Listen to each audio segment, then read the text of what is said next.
Hello, Bernard. Just thank you for submitting your piece. I'm doing feedback via this method just so I can explain where comments come from and what's meant by them, and hopefully that will help them to make more sense from it. Just here. Okay, so you've said there's favoritism towards the good work in targeted provisions. That needs to be explained and given some form of context or example or something to qualify it as a statement. Here, I'm not sure what you mean by heavy metal youth work. So again, if we're going to use colloquialisms like that, we would need to explain what they mean. Here we say that there is evidence that good youth work is providing, then we need to say what evidence it is. There's a safe space for young people to socially interact and express themselves. So I thought at first that the quote that accompanied it and the supporting evidence would be contained within this, but it doesn't seem to fit with what you've given there. So this is also quite a long quote, and it doesn't support what is contained in the rest of the paragraph. So therefore it's not effective, and it doesn't reflect what your point is, and therefore it doesn't strengthen your point. Here I'd say is arguably. So arguably where real youth work lies, again, is a statement that would need to be defined and explained. Here we say, I am of the strong opinion that all youth work should be targeted. So in academic pieces, we don't write from the first person. We don't use I because it weakens it. So that information should be generalized. So rather than saying I, perhaps say all youth work should be targeted and then support with a source to, or explain further in order to support that. So why should it be targeted? You don't seem to give a reason. And if you're going to make a statement like that, then you need to support it with some form of reason and information. So here we have a really long sentence. So a sentence from start to finish should be able to be read within one breath, observing all punctuation points, etc. And you'd struggle with that one. So just be careful of that because it impacts on the readability of it as well. Here we say, again, we go from one long quote directly into another long quote. And is it all necessary? They don't seem to work for, it seems like you're using the entire quote when it's not needed and it's not necessary. So here we have quite a lot. It doesn't relate to what it is that you're saying necessarily. It doesn't relate to your point. With the exception of complex needs, seems to have some form of basis up here in terms of enjoying their childhoods, being able to step outside of their life or their lifestyles, a safe environment. So complex needs perhaps might be the only part of that quote that I can see is relevant. So therefore all of this is a little bit of a waste of time or waste of your writing, unless you're going to make it relevant. So use your words, make it relevant, and a small part of it. So may have a range of other complex needs seems to be all that really ties in with what it is that you're writing there.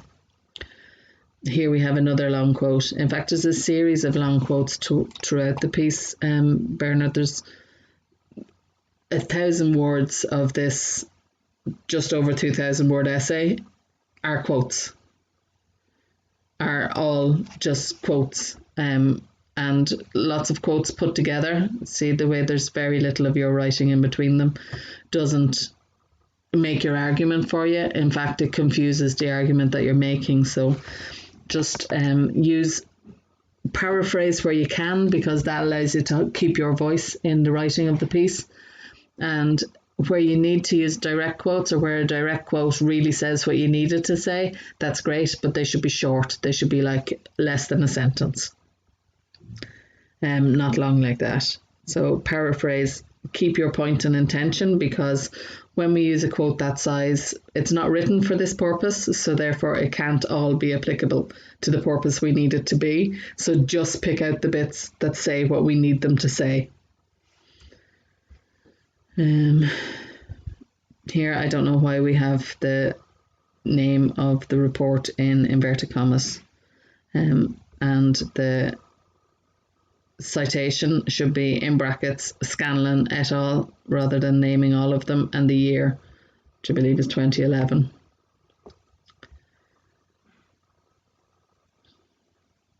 Again, we have the same quote or the same source that used here, so there's no need to cite it here. This is your citation. In the report, Targeted Youth Work in Contemporary Ireland, Scanlon et al. 2011, then continue. So we don't need to cite it like that at the end. And this seems to be a bit of a,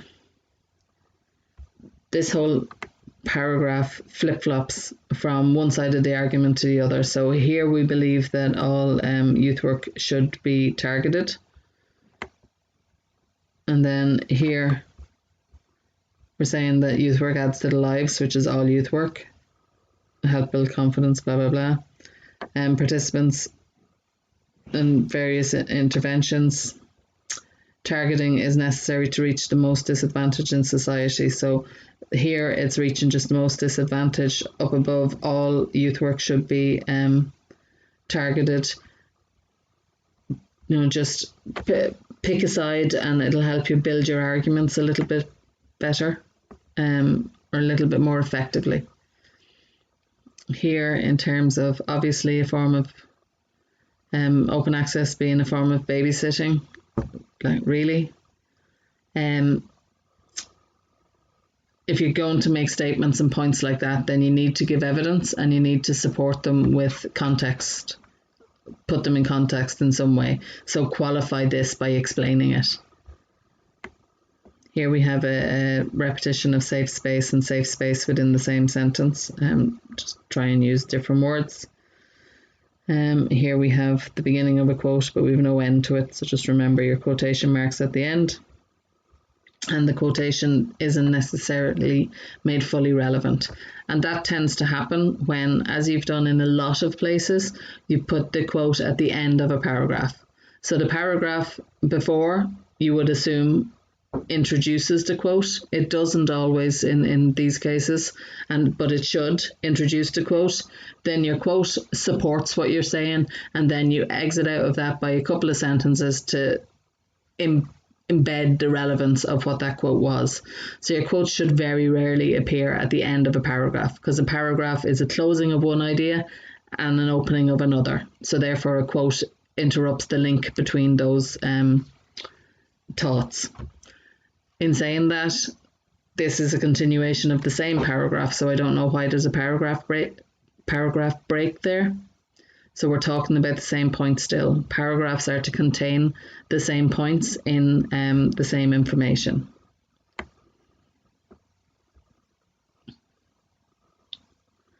This here, again, the quote doesn't match the context of what we're talking about here. So it takes us off in a different direction. It confuses the reader. And again, we're not sure what part of the argument you're on or what the question was anymore, because we've kind of strayed away from it a little. This here, shake up that mundane everyday structure. If you're going to make statements and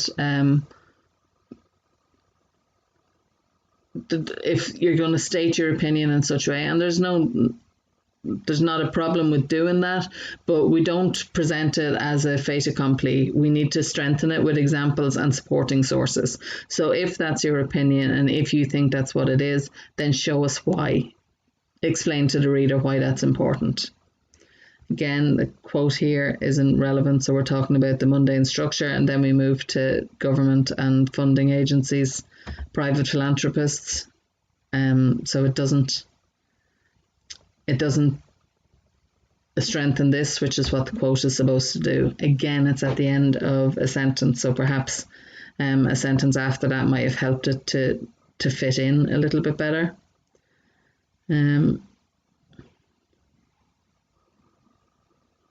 Here, again, more statements, too long in the tooth and set in their ways. We're doing a lot of that opinion stuff, and it's fine to have your own opinion, Brendan, it really is, but it needs to be supported. It needs to be evidenced so that it can be an informed opinion and therefore can convince the reader. Here we ask a question, so does funding dictate the process of good service? Does funding dictate a process of good service user-led practice? But then our answer doesn't answer that question, and we don't give an answer as such. If we're going to ask a question, then we need to answer it and put forward our argument, and it needs to answer the question. So nowhere here does it mention funding, and that's what the question that you've just asked says. Service user is a social care term. We never refer to young people as service users.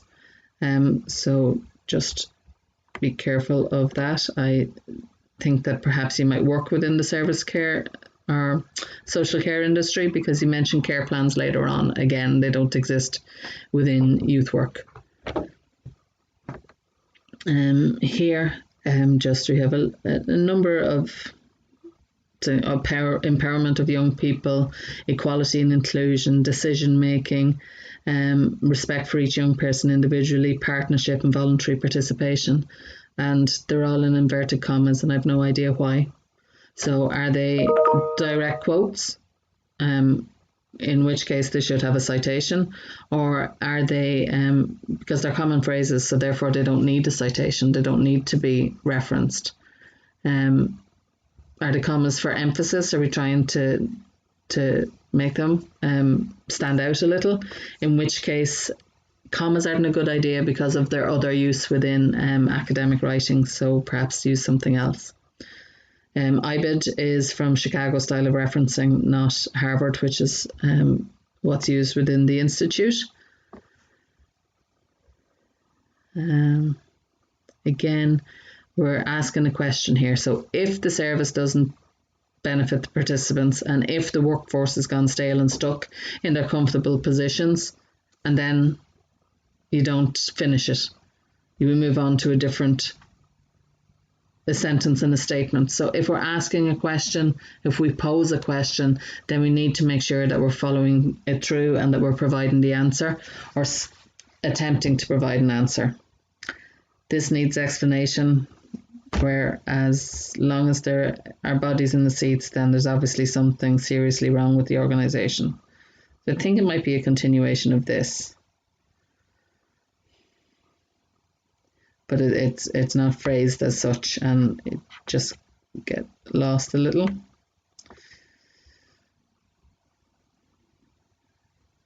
Here again we have a long quote again. It's not made relevant to what I was talking about. It doesn't relate to what was being mentioned in the rest of the paragraph, and it places quotes again at the end of the paragraph, so that makes it more difficult for you as a writer to finish off that idea. And in air quotes, to finish it off and make it relevant by embedding it in your answer. Okay.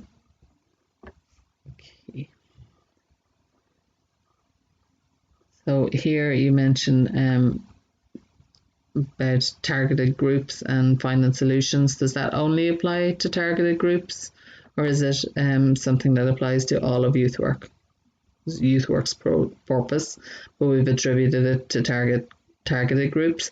So we need to make it obvious that it doesn't happen within open access, if that's your argument. A paragraph break again here when we're still talking about the same process. Care plan, again, a social care term, doesn't occur in youth work as such. This is an incorrect citation, so Scanlon et al. 2011 should be. And again, the quote is ineffective in terms of what you're trying to say or the argument. Rather than their interests being designed into a target group, if it's interest-based or activity-based, it's more... If it's interest-based, it's more activity-based than issue-based. Issue-based can be targeted groups. Activity-based generally aren't. They should be inclusive if we're fulfilling the principles of youth work. I'm not sure why Margaret Scanlon is in commas here. Here again, the quote isn't embedded. It's just dropped in after this sentence and it doesn't make your argument. You need to write around a quote. So a quote should be a small little support to the majority of your writing, and your writing seems to try and support the quotes in this piece rather than the other way around. I'm not sure what you mean by shy away. I assume you mean that young people don't want to be involved in targeted groups because of the labels involved. Just mind your choice of words. This is a bad start to a quote. So in other cases, in defense of targeted projects, it just doesn't work. So do we need in defense of? Can we not just say in other cases, targeted projects, or in other cases, youth workers point out that some young people, just doesn't make sense. Again, incorrect citation. Here we have open access and targeted in commas again. I don't know why, and they're not closed. And then you say that it's evident that both have a place in youth work, but we haven't really made it evident throughout the piece. We've stated on a couple of occasions that you laid out your stall at the start and said all youth work should be targeted, and then you didn't make that argument. You flopped from one side of the argument to the other. You didn't present both cases as such. Some part in the middle you lost, that we were talking about open access and targeted altogether, and just wasn't cohesive. I'm not sure if you plan your writing before you do it, Bernard, and I don't mean to be facetious. I mean that I think if you were to take a couple of minutes and structure your writing, mind map or spidergram, think of the topic, think of the issues that you might want to address during that, and write down what you're going to cover under all of those issues. It might help you to bunch your ideas together into a paragraph and make it more accessible, more effective for your writing, because I think it appears as if a lack of planning have made you kind of follow a trail of quotes without actually knowing what you intended them to do. That's what it looks like, or that's what it reads like, and it's not that the knowledge isn't there. I think it's just that you haven't put it across well. Your bibliography has a series of mistakes as well, so we have random caps here. I don't know why. We have you instead of youth in 2 places here. NYCI isn't correctly formatted, so this is not how we